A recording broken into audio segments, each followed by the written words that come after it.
to put my arms. Hey there, I'm Kate and this is MotoCat. And today we have our first unboxing on this channel. So I don't know what I'm doing, but we're gonna do it anyways.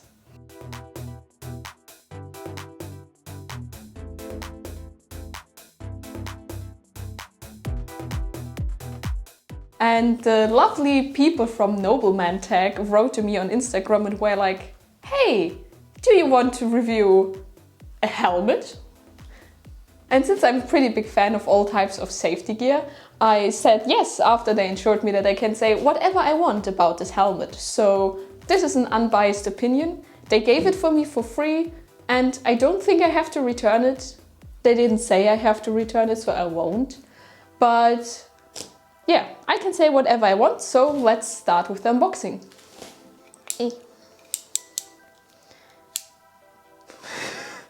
It's a struggle. The package seems pretty well protected, but some of the delivery service still managed to squeeze it a bit and create a hole. That's sort of impressive, so... But I would prefer if it would just come in like a normal shaped box. And not like this.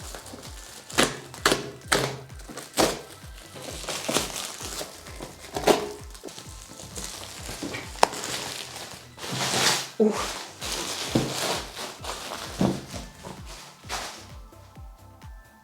I will clean that up later.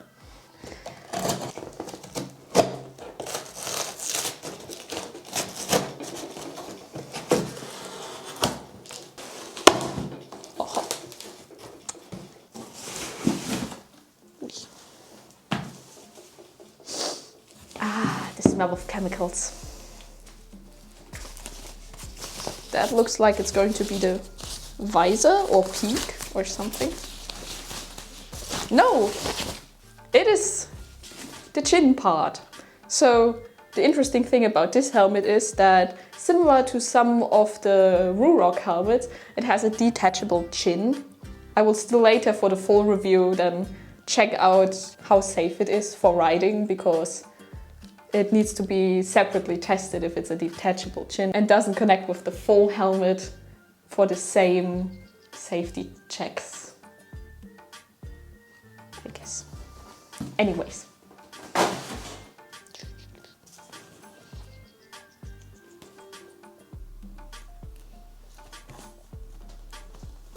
Aha.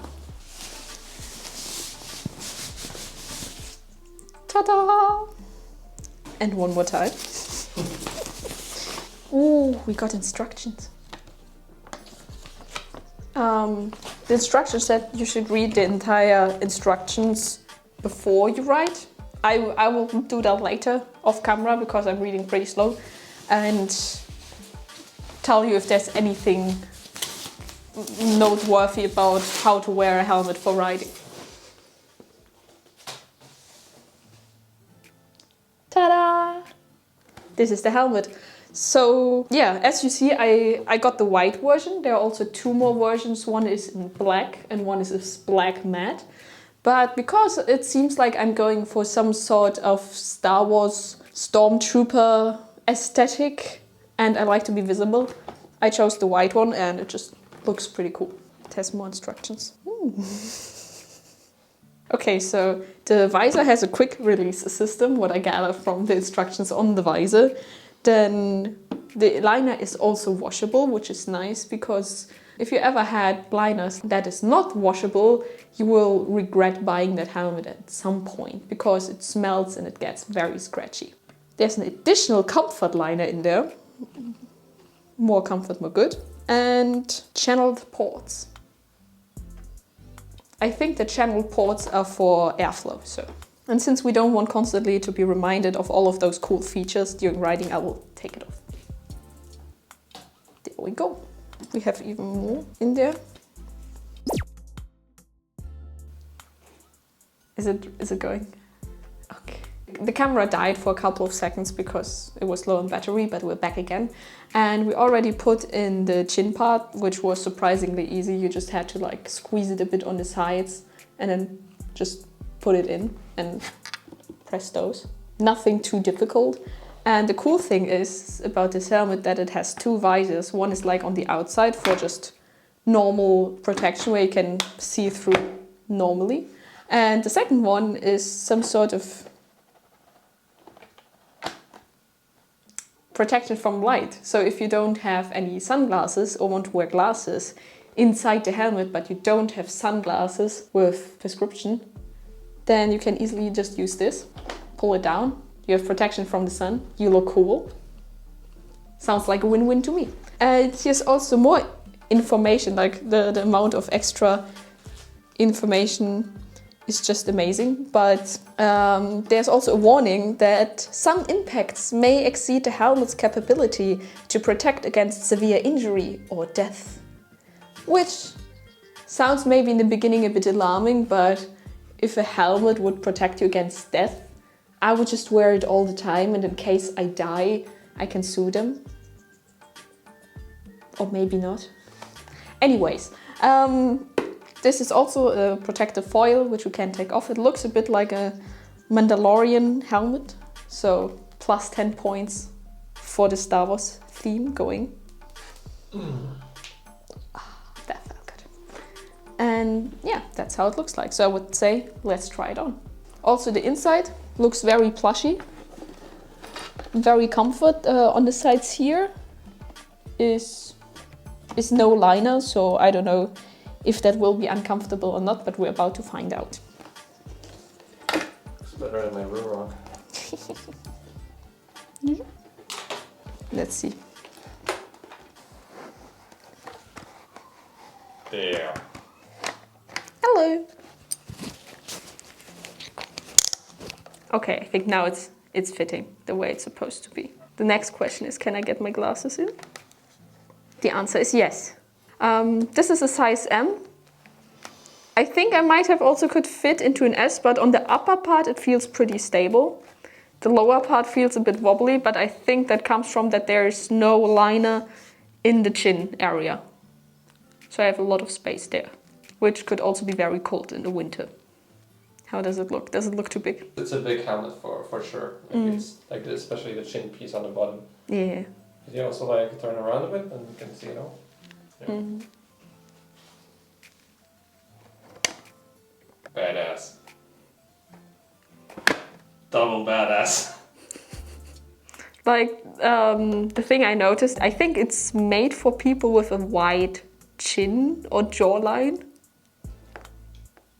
Because in the front it feels very open and not so secure. Like I would just have to have like some extra more protection because there's nothing next to my jaw. There's nothing around my jaw. So it feels like if I would hit front, it would just like hit the plastic and the styrofoam against my chin, mouth, nose, all of it. I think especially around your like ears, it does seem also a bit loose. Yeah, around my ears feels a bit loose. Maybe I'm wearing it wrong, maybe not, I don't know. I will also ask the people from Nobleman TK.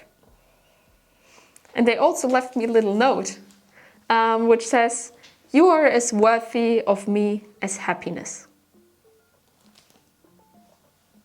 I really love the smiley. It has a great energy. And there are a lot of stickers. While the camera was charging again, I was reading a bit through the how to make sure you have a proper fit on your helmet. And it seems like I don't. And that would come together with the feeling that the jawline pad doesn't touch my jaw. And I chose the size M because in all of my other helmets I have an M. And this feels pretty big on me. I could pull it off also like they told in how to make sure it's a proper fit, which means it's not a proper fit.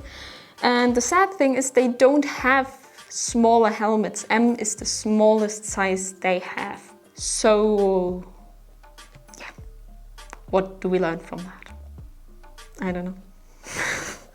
I think they just are helmets for bigger heads. Yeah, I think they're just for bigger heads. So if you're a person with a big head, this helmet will be great for you probably. I'm not sure if I want to wear it outside, maybe for like a slow ride just to see how it feels during riding. But I don't feel necessarily safe in it. I think if I would just like go up to 20 kilometers an hour on the sidewalk and I just fall because there's a little bump in the road, I think I would be fine in that case. The helmet wouldn't like fall off or anything. But if you would be in a crash or higher speed, there could be a problem that if the helmet doesn't fit right, it could lead to very big injuries, severe injuries. So make sure your helmet fits. I also will ask the people from Nobleman TK if they plan to make any smaller helmets or if this keeps staying their smallest size. But yeah. Yeah, it also didn't fit me right. And yeah, Adam also tried it just on and it also didn't fit right. He also has M helmets all the time. And also his jaw didn't touch the jaw pads. So yeah, even if this would fit properly, there's still a lot of movement going on.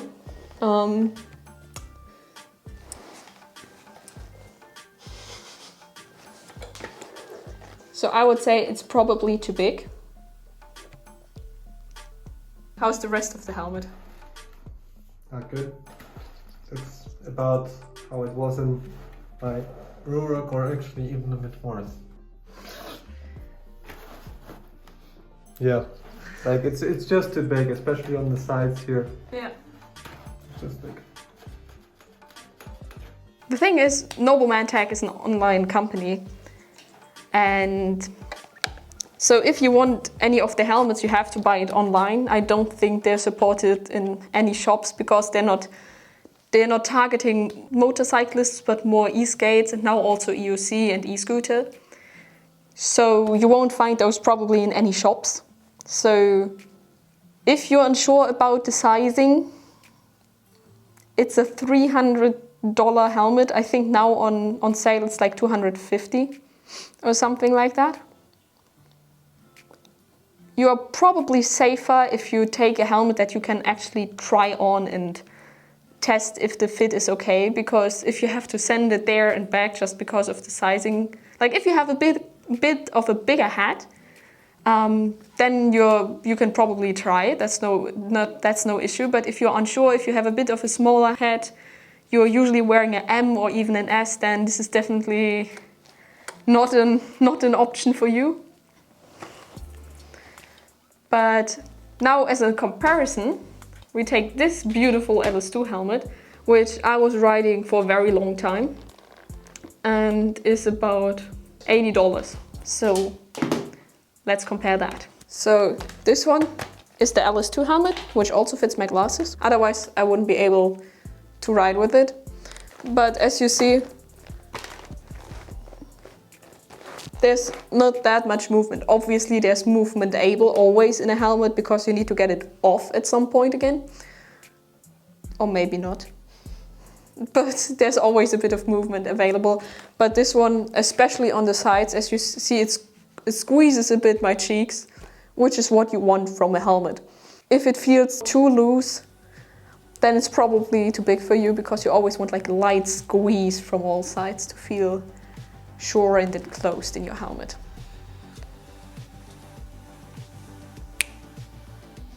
And if you like this format of the video and want to do more Kate in front of camera action and not only voiceovers, or you want more unboxings, which I'm just naturally good, apparently, let me know in the comments.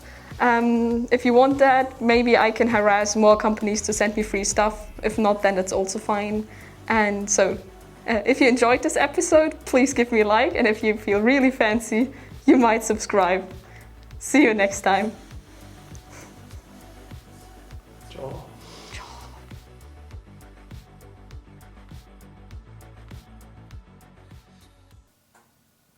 That's that.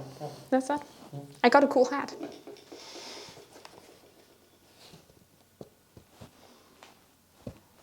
You need a noble woman. I'm a noble woman now.